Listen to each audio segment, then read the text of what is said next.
सन 2026 की अजीम कसाद बाजारी के दौरान नई हुकूमत और अवाम दोनों इस कदर पैसे के मोहताज हैं कि कैलिफोर्निया ग्रैंड लॉटरी का आगाज किया जाता है। अगर कोई शख्स सूरज गुरूब होने से पहले जीतने वाले को कत्ल कर दे तो वो कानूनी तौर पर उसका इनाम हासिल कर लेता है। सिर्फ एक शर्त है, गोलियों का इस्तेमाल नहीं किया जा सकता। 2030 में लॉस एंजलिस में शॉन लॉटरी जीत जाता है और अब वो एक बड़े हुजूम से भाग रहा है जो उसे कत्ल करना चाहता है। शॉन जरा हिचकिचाता नहीं, सबसे लड़कर उन्हें जल्दी गिरा देता है और फिर एक बार फलांग कर फरार हो जाता है। इसके बाद शॉन एक खिड़की तोड़कर घर में दाखिल होता है और वहां एक दादी को पाता है तो फौरन उनका फोन लेकर तोड़ देता है। बाहर एक ड्रोन सब कुछ रिकॉर्ड कर रहा है। शॉन कुछ देर के लिए सांस बहाल करता है तो खातून फौरन लॉटरी का बोल्ट गिन निकालकर उसे मौके पर ही मार देती है। फिर वो खातून अपना टिकट तोड़कर लॉटरी टीम को बुलाती है जो दरवाजा तोड़कर अंदर आते हैं और जीतने वाले की मौत की तस्दीक करते हैं। इसे $22 मिलियन का बड़ा चेक दिया जाता है और वो टीवी पर नजर आती है। एक महीने बाद केटी अपने अदाकारी के करियर को दोबारा शुरू करने के लिए लॉस एंजलिस पहुंचती है।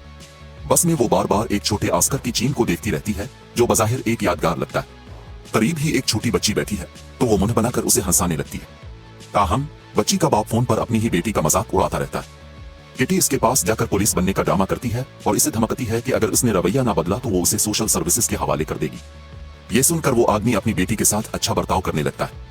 इसी दौरान एक बुजुर्ग खातून केटी के करीब आकर उसका शुक्रिया अदा करती है, लेकिन जब वो चली जाती है तो केटी को एहसास होता है कि इसने इसकी घड़ी चला ली।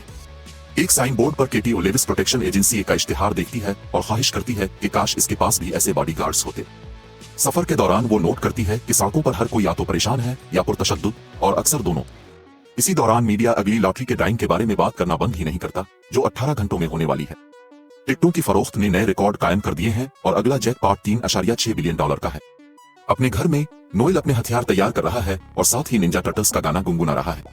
आखिरकार केटी इंटरनेट के जरिए किराए पर लिया हुआ कमरा पहुंचती है और फौरन नोट करती है कि इसकी नई रूममेट शाटी ने जगह के बारे में झूठ बोला था क्योंकि वो बहुत खराब हालत में। खुद शाटी भी काफी परेशान कुन निकलती है।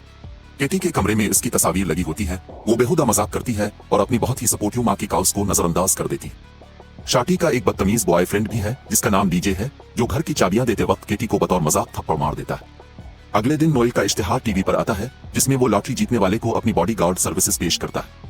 जब केटी जागती है तो ये देखकर दुहुल जाती है कि ऊपर वाले बाथरूम से छत टपक रही है और उसके कपड़े खराब हो गए। वो शाटी को शिकायत करने के लिए फोन करती है क्योंकि इसकी चंद घंटों में ऑडिशन है, लेकिन शाटी का वाहिद हल ये होता है कि वो उसे अपने कपड़े किराए पर देने की पेशकश करती। केटी के पास कोई और रास्ता नहीं बचता, इसलिए वो अपनी जमा पूंजी एक खराब लिबास पर खर्च कर देती है और लेट होने की वजह से टैक्सी भी लेती है। ड्राइवर मुसलसल बेहुदा बातें करता रहता है और मशहूर शख्सियात की गुपशप छेड़ देता है, यहाँ तक के जिक्र करता है कि मशहूर रैपर मशीन गन किली का अपना एक बनकर है। जब केटी वहां पहुंचती है तो एक मुलाजिम इससे शिरकत के लिए $400 वसूल करता है। आखिरकार इसका ऑडिशन शुरू होता है और वो बताती है कि वो बचपन में कई टीवी इश्तिहारात में आ चुकी है, लेकिन बीमार माँ की देखभाल के लिए इसे अपना करियर रोकना पड़ा। माँ की मौत के बाद केटी ने दोबारा अदाकारी करने का फैसला किया। वो अपनी जेब से मोनोलॉग के नोटिस निकालने के लिए हाथ डालती है तो उसे शाटी का लॉटरी टिकट मिलता है जो इस वक्त फाल हो जाता है जब केटी गलती से इस पर अपना अंगूठा लगा देती। ये इसकी तस्वीर ले लेता है और बाज़ाब्ता तौर पर उसे खिलाड़ी के तौर पर रजिस्टर कर देता है। केटी फौरन टिकट छुपा देती है और अदाकारी की कोशिश करती है, मगर उसे फौरन नापसंद किया जाता है और बाहर निकाल दिया जाता है। राहदारी में दूसरी अदाकाराएं इसका हौसला बढ़ाने की कोशिश करती हैं। अचानक सबके लॉटरी टिकट फाल हो जाते हैं। ये ऐलान करते हैं कि केटी जीत गई है और उसका चेहरा भी दिखाते हैं। अदाकाराएं फौरन रवैया बदल लेती हैं और किसी भी चीज से केटी पर हमला कर देती हैं। कुछ के पास तो चाकू भी होते हैं। हता के मुलाजिम भी लड़ाई में शामिल हो जाते हैं। केटी स्टेज फाइटिंग क्लासेस की वजह से अपना दिफा कर लेती है और एक उड़ता हुआ जूता बचाकर सीढ़ियां उतरने लगती है, ये समझे बगैर कि आखिर वो क्या रहा। अगली मंजिल पर वो एक कमरे में छुपने में कामयाब हो जाती है जबकि अदाकाराएं आगे भाग जाती हैं। लेकिन ये एक सेल्फ डिफेंस क्लास का कमरा निकलता है और वहां मौजूद लोग भी उसे मारने के लिए तैयार हैं। वो हमला करते हुए उसे बार बार मेरा जैकपॉट कहकर पुकारते हैं। केटी उनके वार बचाकर उधर उधर भागती है कि उन्हें आपस में टकरा देती है। वो पूछने की कोशिश करती है कि आखिर क्या हो रहा है, मगर कोई उसकी बात सुनने को तैयार नहीं। कुछ लोग आपस में लड़ रहे होते हैं कि अचानक केटी को घूंसा पड़ता है और एक आदमी उसकी टांगें पकड़कर घुमाता है और दीवार तोड़ते हुए इसे दूसरी तरफ फेंक देता है जहां वो योगा क्लास में जा गिरती है। यहाँ भी लोग इसे मारने के लिए तैयार होते हैं। सेल्फ डिफेंस क्लास वाले भी पीछे आ जाते हैं और पूरा कमरा अफरा तफरी का शिकार हो जाता है जहां खून बहना शुरू हो जाता है। जब एक आदमी केटी का गला दबाता है तो अचानक नोएल छत तोड़कर अंदर आता है और इसे बचा लेता है, आदमी को दीवार से दे मारकर। फिर नोएल ऐलान करता है कि केटी को 5 बार मुफ्त बचाने का हक है, लेकिन इसके बाद इसकी हिफाजत पर इनाम का 10% खर्च होगा। जैसे ही वो लोगों को गिनता है जिन्हें वो गिराता जा रहा है और मुफ्त बचाव की हद पूरी हो जाती है, केटी के पास इसका मुआहिदा साइन करने के सिवा कोई चारा नहीं रहता। अब वो हकीकत में लोगों से लड़ना शुरू करता है, हता कि केटी को हथियार के तौर पर इस्तेमाल करके उन्हें ठोकर मारता है। वो उसे अपनी पीठ से बांध लेता है ताकि महफूज रहे और बेल्ट को कूड़े के तौर पर इस्तेमाल करके दौड़ से हमला करता है। जब तमाम मुखालफीन ढेर हो जाते हैं, केटी खुद को आजाद कर लेती है और नोएल की फालिश करने वाली डॉट गन पकड़ लेती है। नोएल फौरन इसे वापस ले लेता है और बेहोश जिस्मों को सीधी पोजीशन में रखता है ताकि वो अपनी जबान से न घटी। वो समझाता है कि लॉटरी का ड्रोन, जो पहले ही बाहर है, हर 14 मिनट बाद जीतने वाले की लोकेशन शाये करता है, इसलिए उन्हें फौरन निकलना होगा। जैसे ही वो इमारत से बाहर भागते हैं, नोएल निशानदेही करता है कि उसूल दूसरे खिलाड़ियों को एक दूसरे को मारने की इजाजत नहीं देते। फूड ट्रक वाले इस पर चाकू फेंकते हैं और नोएल इसे बचाता है, इससे पहले कि वो दोनों उसकी गाड़ी में बैठकर फरार हो जाएं। जैसे ही ये जोड़ी शहर के रास्तों पर निकलती है, करीब मौजूद लोगों को केटी की लोकेशन का अलर्ट मिल जाता है और वो लड़ाई में शामिल होने की तैयारी करने लगते हैं। आइसक्रीम ट्रक बच्चों को छोड़ देता है और बस वाली खातून के पास भी अब लॉटरी का बोल्ट गेन मौजूद है। इधर नोएल केटी को लॉटरी के उसूल समझाना मुकम्मल करता है और हैरान होता है कि उसे कुछ पता नहीं था। केटी बताती है कि वो और उसकी माँ सिर्फ फिल्में और बेकिंग शोज देखते थे, खबरें नहीं, क्योंकि वो उदास कर देती थी। जल्द ही उनकी गाड़ी का पीछा साइकिल और एटीवी पर लोग करने लगते हैं, तो नोएल दोनों के लिए हेलमेट निकालता है और रफ्तार बढ़ा देता है। एक मोलोतोव बम गाड़ी पर फेंका जाता है और छत को आग लग जाती है, लेकिन नोएल गाड़ी चलाता रहता है और एक पुराने गोदाम में दाखिल हो जाता है जहां हुआ आग बुझा देती है। अचानक वो गाड़ी मोड़ देता है और एक बाइकर इससे टकरा कर गिर जाता है, मगर फिर भी इसे गोदाम के अंदर से गाड़ी दौड़ानी पड़ती है ताकि बाकी बाइकर्स से बच सके जो नया आग लगा देते। केटी खेल छोड़ना चाहती है, लेकिन ऐसा करने का वाहिद तरीका शहर छोड़ना है। नोएल एक आदमी को डॉट मार कर गिरा देता है, फिर गोल गोल गाड़ी घुमाता है, जबकि मजीद दुश्मन उन पर मुख्तलिफ चीजें फेंकते हैं। इससे धूल का बादल उठता है, जिसकी आड़ में वो दोनों गाड़ी को धकेल कर खामोशी से बाहर निकालने में कामयाब हो जाते हैं और बाइकर्स को इस वक्त तक पता नहीं चलता जब तक अगला मोलोतोव जमीन पर नहीं गिरता। केटी बार बार जिद करती है कि वो खेल छोड़ना चाहती है, तो नोएल मान लेता है कि वो इसे करीब तरीन कोर्ट लाइन पर ले जाएगा। इसी लम्हे बाइकर्स उन्हें ढूंढ लेते हैं और पीछा दोबारा शुरू हो जाता है। एक दुश्मन पीछे की खिड़की से गाड़ी में कूद जाता है और केटी उसका चाकू छीन लेती है, जबकि नोएल अपनी डॉट्स निकालता है, मगर औरत इसके बाजू पर काट लेती है। नोएल शीशा तोड़कर उसे मारता है और फिर केटी से कहता है कि गाड़ी चलाए, हालांकि वो कहती है कि वो नहीं चला सकती। नोएल पिछली सीट पर जाकर लड़ाई जारी रखता है, अपने मुखालिफ के सर पर एक इजाफी हेलमेट चढ़ा देता है और फिर उसे गाड़ी से बाहर लात मारकर निकाल देता है। बाइकर्स दोबारा मोलोतोव फेंकते हैं और नोएल केटी को जबरदस्ती दीवार तोड़कर गाड़ी गुजारने पर मजबूर करता है ताकि बच सके। वो एक कार रोक देते हैं और एक बाइकर बचने की कोशिश में इससे टकरा कर गिर जाता है, जबकि केटी अपने हेलमेट से दूसरे को बेहोश कर देती। दोनों निकलने की कोशिश करते हैं, मगर गाड़ी इतना नुकसान सहने के बाद फौरन खराब हो जाती है। केटी बाहर निकलकर भागने की कोशिश करती है, मगर नोएल उसे रोक लेता है। वो समझाता है कि अगर वो खेल छोड़ देती है तो उसे पैसे नहीं मिलेंगे, लेकिन फिर भी वो इसकी मदद करना चाहता है क्योंकि इंसानों के साथ वैसा ही सलूक करना चाहिए जैसा वो अपने लिए चाहते। अचानक केटी इसके मुंह पर रेत फेंक देती है और घूंसा मारने में कामयाब हो जाती है, जिस पर नोएल को अपनी नाक दोबारा सीधी करनी पड़ती है। इसी लम्हे एक पुलिस कार आती है और केटी मदद के लिए अफसरान के पास जाती है, मगर वो भी उसे मारने के लिए तैयार होते हैं। नोएल बर वक्त पुलिस का टीसर पकड़ लेता है और उनसे लड़ाई शुरू कर देता है, जबकि केटी वहां से भाग जाती है। सड़क पर केटी अपना चेहरा एक नक्शे के पीछे छुपा लेती है। इसी दौरान हुजूम ड्रोन देखकर उसकी तलाश शुरू कर देता है। वो मोमी मुजस्समों के म्यूजियम में घुस जाती है और ये जानकर हैरान रह जाती है कि गॉड लॉटरी के खिलाफ है, इसलिए वो उसे मुजस्समों के दरमियान छुपने देता। फिर केटी शाटी को फोन करती है और उसकी गाड़ी मांगती है। शाटी बार बार पूछती है कि वो कहाँ है, जिससे केटी को एहसास होता है कि शाटी भी खेल रही है। इसी वक्त एक मुजस्समा केटी को म्यूजियम में खुश आमदीद कहता है और उसकी लोकेशन सबको मालूम हो जाती है। बाद में शाटी और डीजे म्यूजियम में दाखिल होने की कोशिश करते हैं, मगर गार्ड उन्हें याद दिलाता है कि उन पर पाबंदी है क्योंकि उन्होंने एक मुजस्समे के साथ घटिया हरकत की थी। शाटी गार्ड को मुक्का मारकर बेहोश कर देती है और जोड़ा अंदर घुस जाता है। केटी ये सुनती है और एक मुजस्समे के पीछे छप जाती है, लेकिन जैसे ही वो बाहर निकलने की कोशिश करती है, वो देख ली जाती है। शाटी फौरन इसे एक डिस्क पर गिरा देती है और केटी शाटी के सर पर बोतल दे मारती है, फिर डीजे के मुंह पर रेत फेंकती है ताकि वो पीछे हट जाए। इसके बाद ये जोड़ा मिलकर केटी पर हमला करता है और केटी एक मुजस्समे का डंडा पकड़कर अपना दिफा करती है।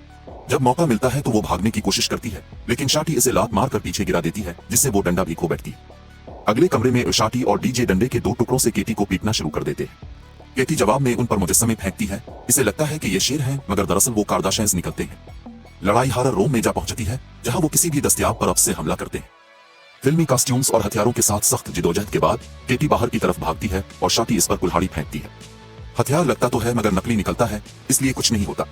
केटी बटन दबाकर शटर गिरा देती है, लेकिन फिर उसे नोएल की सिखाई हुई बात याद आती है। वो गार्ड के जिस्म को सीधा कर देती है ताकि वो दम घुटने से ना मरे। फिर वो शटर बंद होने से जरा पहले लुढ़क कर म्यूजियम से बाहर निकल जाती है। शाटी और डीजे अंदर ही फंस जाते हैं। एक टूर बस गाइड फौरन उसे देख लेता है और माइक पर उसकी लोकेशन बता देता है। इससे पहले कि हमला आवर इस तक पहुंच सके, नोएल पुलिस कार में आता है और इसे वहां से ले जाता है। केटी फिर भी इस पर एतमाद नहीं करती क्योंकि वो जानती है कि अगर वो खेल छोड़ देती है तो नोएल को पैसे नहीं मिलेंगे, इसलिए इसे शक है कि वो तन्हाई में इसे मार देगा। जैसे ही टूर बस गाड़ी के पीछे बार बार टकराती है, नोएल ख्वाहिश करता है कि काश उनके पास बनकर होता और केटी को टैक्सी ड्राइवर याद आ जाता। जल्द ही ये जोड़ी मशीन गन कीली के घर पहुंचती है, जो ये समझता है कि केटी कोई गंदी फरमाइश कर रही है जब वो इससे मदद मांगती है। इसी वक्त बस वहां या पहुंचती है। चुनांचे केटी नोएल की डॉट गन पकड़ लेती है और इसे जबरदस्ती अपना पैनिक रूम खोलने पर मजबूर करती है। केटी और नोएल अंदर घुस जाते हैं और दरवाजा बंद करने से पहले कीली को डॉट मार कर सुला देते हैं। इस दौरान ड्राइंग रूम में हुजूम इकट्ठा हो जाता है और एक बाजू दरवाजा खुला रखने की कोशिश करता है, तो नोएल उसे शूट करने की तैयारी करता है। ये सोच कर के नोएल इसे ही निशाना बनाना चाहता है, केटी गन छीन कर इस बाजू पर डॉट चला देती है, जिससे वो पीछे हट जाता है और दरवाजा मुकम्मल तौर पर बंद हो जाता है। कमरा पूरी तरह लैस होता है और ये जोड़ी सिक्योरिटी कैमरों पर हुजूम को देख सकती है। मोहतात केटी मुसलसल गन नोएल पर तान कर रखती है, इसलिए नोएल इसके करीब बैठकर अपने बारे में कुछ प्यारी बातें शेयर करता है ताकि साबित करे कि वो अच्छा इंसान है। अचानक केटी की जेब से की चीन गिर जाती है और जब नोएल कहता है कि ये अच्छी लगती है, तो केटी दिल खोल देती है। वो बताती है कि इसने अपनी माँ के लिए अदाकारा बनने का फैसला किया था क्योंकि वो फिल्में और मशहूर शख्सियात पसंद करती थी। इसकी माँ जानती थी कि हॉलीवुड एक अजाब साबित हो सकता है, इसलिए इसने केटी को ये की चीन तोहफे में दी थी ताकि वो हमेशा याद रखे कि वो इस पर किसी भी हाल में फख्र करेगी। बचपन में वो एक चाइल्ड एक्टर के तौर पर अच्छे पैसे कमाती थी, लेकिन इसका बाप वो सब लेकर भाग गया। नोएल बहुत हमदर्दी और दिलासा देता है। तब केटी गिन उसे वापस कर देती है। फिर वो जानना चाहती है कि नोएल आखिर क्यों चाहेगा कि वो खेल छोड़ दे। नोएल अपनी तरजीहात बताता है, जिनमें सबसे अहम है लोगों की जान बचाना, और दूसरी तरजीह इतने पैसे कमाना है कि वो मजीद लोगों की जान बचाता रहे। बाहर हुजूम मुसलसल दरवाजे पर जर्ब लगाता है, मगर कोई फायदा नहीं होता। किली को थप्पड़ मार कर जगाने की कोशिश करता है, मगर कोई असर नहीं होता, तो वो इसे घसीट कर पूल में ले जाता है और धमकी देता है कि पासवर्ड बताए, जो कि दरअसल मैम 6969 निकलता। ये सब केटी और नोएल देख रहे होते हैं और नोएल गुस्से में आ जाता है क्योंकि इसके पास और कोई चारा नहीं होता सिवाय इसके कि फोन कॉल करके एक मदद मांगे। वो फोन स्ट्राइक इनामी चीज का ऑर्डर देता है और जल्दी से केटी का फोन सेफ के अंदर रख देता है। फिर वो दोनों दरवाजा पकड़ लेते हैं ताकि पासवर्ड इस्तेमाल न कर सके। लेकिन जैसे ही हुजूम पासवर्ड डालता है, सब जिम जाते हैं क्योंकि उनके फोन पर एक एम्बर अलर्ट बजने लगता है। ये दरअसल एक जाल होता है और अचानक उनके फोन फटने लगते हैं, जिससे उनके जिस्म के मुख्तलिफ हिस्से झुलस जाते हैं। जब सब अपने जख्मों में उलझ जाते हैं, तो केटी और नोएल बाहर निकलकर भागने की कोशिश करते हैं। अलबत्ता नोएल एक शख्स की जलन बुझाने के लिए रुक जाता है, जिसकी कमर के नीचे हिस्से में आग लगी होती है। बाहर पहले से कई गार्ड्स मौजूद होते हैं, जो मिशप्रूफ गाड़ियां और रबड़ की गोलियों वाली बंदूकें लिए खड़े होते हैं। वो सिर्फ केटी को ले जाना चाहते हैं, मगर केटी उन्हें मजबूर कर देती है कि नोएल को भी साथ ले जाए। सफर के दौरान केटी पूछती है कि क्या नोएल उन्हीं लोगों के साथ काम करता है। नोएल वजाहत देता है कि वो पहले उनके साथ काम करता था, मगर अब वो एक फ्रीलांसर है। कुछ देर बाद वो हेडक्वार्टर पहुंचते हैं और केटी की मुलाकात लेविस से होती है, जहां वो जानती है कि ये इसकी सिक्योरिटी कंपनी है। केटी इससे ज्यादा मुतासिर नहीं होती क्योंकि वो नोएल का मजाक अलिफाड़ता रहता है और केटी सिर्फ शहर से निकलना चाहती है। ताहम लेविस इसे एक नया फोन देता है और याद दिलाता है कि वो मुल्क की सबसे महफूज इमारत में मौजूद है। वो अपनी जेब में रखी ग्रेंट्स भी फख्र से दिखाता है। खेल के सिर्फ 4 घंटे बाकी रह जाते हैं, तो लेविस उन्हें इमारत का दौरा कराता है और वो दीवार दिखाता है जिस पर उन तमाम विनर्स के नाम हैं जिन्हें उन्होंने बचाया, अगरचे नाम गुमनाम है और कुछ अरसे से क्लाइंट्स की कमी है।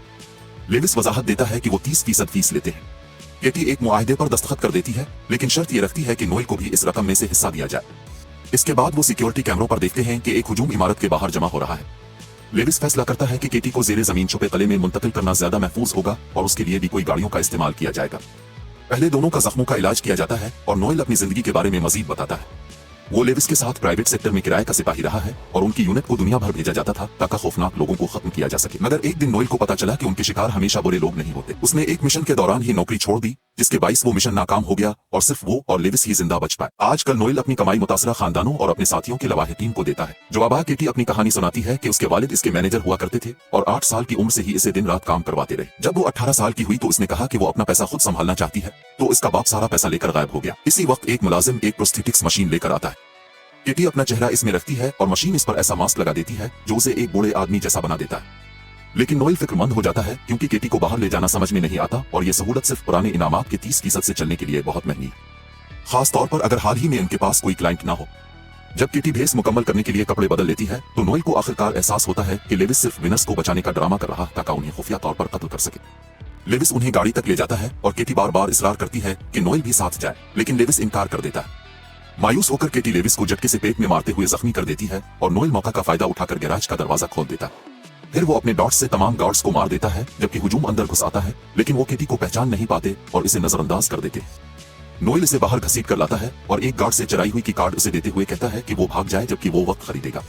मजीद गार्ड्स आ जाते हैं और नोएल को दबोच लेते हैं, जबकि लेविस इसे मालूमात लेने के लिए लाते मारता है। अचानक तमाम एआई से चलने वाली बिकाए कारें रवाना हो जाती हैं और केटी उनमें से एक में छपी होती है, इसलिए लेविस अपने आदमियों को उनके पीछे भेज देता।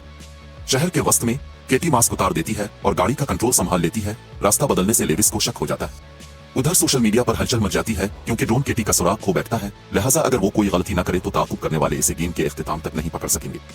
इससे इसके मद्दा बढ़ने लगते हैं जो उसे हीरो के तौर पर देखते हैं। कुछ लम्हों बाद केटी शहर छोड़ने ही वाली होती है कि नोएल की कॉल आ जाती है। वो उसे कहता है कि गाड़ी मोड़ लो वरना वो नोएल को मार डालेगा। हकीकत में वो बार बार उसे छुरी मारता रहता है, लेकिन नोएल फिर भी केटी से कहता है कि अपनी जान बचा ले। कुछ देर तजब्जुब के बाद केटी गाड़ी वापस मोड़ लेती है और मुलाकात पर राजी हो जाती है।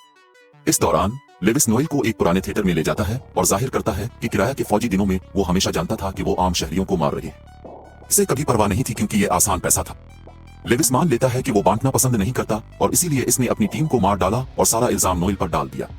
सिर्फ 15 मिनट बाकी रह जाते हैं तो केटी दस्ताने के खाने से एक बोल्ट गिन निकालती है और थिएटर के अंदर भागती है, जहां इसे स्टेज पर लेविस और नोएल मिलते हैं। वो धमकी देती है कि खुद को खत्म कर देगी ताकि कोई भी इनामी रकम न ले सके, लेकिन लेविस यकीन नहीं करता। इस पर केटी कहती है कि वैसे भी वो उसे मार डालेगा। वो ये भी दिखाती है कि वो सब कुछ सोशल मीडिया के लिए रिकॉर्ड कर रही है ताकि लेविस गिन से फिंगरप्रिंट साफ करके ये दावा न कर सके कि इसने ये काम किया। केटी अपनी बर्बाद जिंदगी पर भड़ास निकालना शुरू कर देती है और तकरीबन ट्रिगर दबा देती है, मगर आखिरकार लेविस हथकड़ियों की चाबियां गिरा देता है और सौदे की बात करता है। केटी ये जाहिर करती है जैसे वो इसे गिन देने वाली है, मगर अचानक इसे स्टेज से धक्का दे देती है और यूं साबित होता है कि वो अदाकारी कर रही थी। लेविस के बाहर होते ही दूसरे खिलाड़ी दोबारा केटी के पीछे पड़ जाते हैं। आज के दिन इसके मिलने वाले तमाम लोग थिएटर पहुंच जाते हैं और हर दरवाजा बंद कर देते हैं। केटी मुख्तलिफ चीजें उठाकर उन्हें सुस्त करने की कोशिश करती है। अचानक लेविस उसकी टांग पकड़कर उसे गिरा देता है और जान से मारने की कोशिश करता है। एक पुलिस वाला मदद करने आता है, मगर लेविस इसे भी धकेल देता है और केटी से लड़ाई जारी रखता है। तभी हुजूम अंदर घुस आता है। नोएल अब भी कुर्सी से बंधा होता है, लेकिन लड़ाई शुरू कर देता है और निंजा टर्टल्स का गाना गाता है। जल्द ही कुर्सी टूट जाती है और इसे हरकत में आसानी मिल जाती है। केटी लेविस को काट लेती है और इसे गैर मुसल्ला कर देती है, फिर चाबियां नोएल की तरफ फेंकती है जो आखिरकार आजाद हो जाता है। नोएल लेविस से लड़ाई में उलझ जाता है। शटकटिना लेकर केटी से लड़ने आती है, लेकिन केटी जल्द ही इसे गैर मुसल्ला करके एक हेडबट से बेहोश कर देती है। सिर्फ 4 मिनट बाकी रह जाते हैं कि एक बड़ा हुजूम थिएटर में घुस आता है। नोएल अब भी लेविस से लड़ रहा होता है, इसलिए केटी हिफाजत के लिए स्टेज की सजावट पर चढ़ जाती है। लेविस एक और खिलाड़ी से कुल्हाड़ा छीन लेता है और नोएल जेनिजरों सनम्बल्स से अपना दिफा करता है, जिससे वो आखिरकार अपने पुराने दोस्त को शिकस्त दे देता है। बस वाली औरत भी केटी के पीछे चढ़ने की कोशिश करती है, लेकिन वो उसे धक्का देकर गिरा देती है। फिर नोएल सजावट तोड़ना शुरू कर देता है ताकि कोई केटी तक न पहुंच सके। लेविस के आदमी पहुंच जाते हैं। इनमें से आधे लोग इंसानी जीना बनाते हैं ताकि लेविस ऊपर चढ़ सके, जबकि बाकी नोएल पर हमला करते हैं। लेविस स्टेज की सजावट पर केटी तक पहुंच जाता है और दोनों लड़ने लगते हैं, यहाँ तक कि केटी का पांव फिसल जाता है। वो किनारे से लटक जाती है और जाहिर करती है कि उसने अपनी कीचीन से लेविस के ग्रेनेड को एक्टिवेट कर दिया है, जो फौरन फट जाता है। लेविस मर जाता है और केटी भी नीचे गिर जाती है, मगर उसके फैंस एक बड़ा झंडा तानकर उसे वक्त पर बचा लेते हैं। जब काउंट डाउन 0 पर पहुंचता है तो केटी नोएल को गिले लगाती है और वादा करती है कि उसे 50 रकम देगी। लाठी वाले लोग चेक देने आते हैं और केटी ऐलान करती है कि वो अब अदाकारा नहीं बनना चाहती। 6 माह बाद केटी और नोएल मुख्तलिफ फलाही इदारों पर काम कर रहे होते हैं, जैसे एक free protection agency, self defence और स्टेज फाइटिंग का स्कूल, और इन बच्चों के लिए एक मरकज जिनके वालिदैन बुरे हों। नोएल निंजा टर्टल्स थीम पर पिज़्ज़ेरिया खोलने की कोशिश करता है, लेकिन इस पर कॉपीराइट की खिलाफ वर्जी का मुकदमा हो जाता है। ये जोड़ी अपने सफर आउट पर छुट्टियां मनाने भी जाती है। मजीद वीडियोस देखने के लिए सब्सक्राइब करें और नोटिफिकेशन ऑन करें। देखने का शुक्रिया।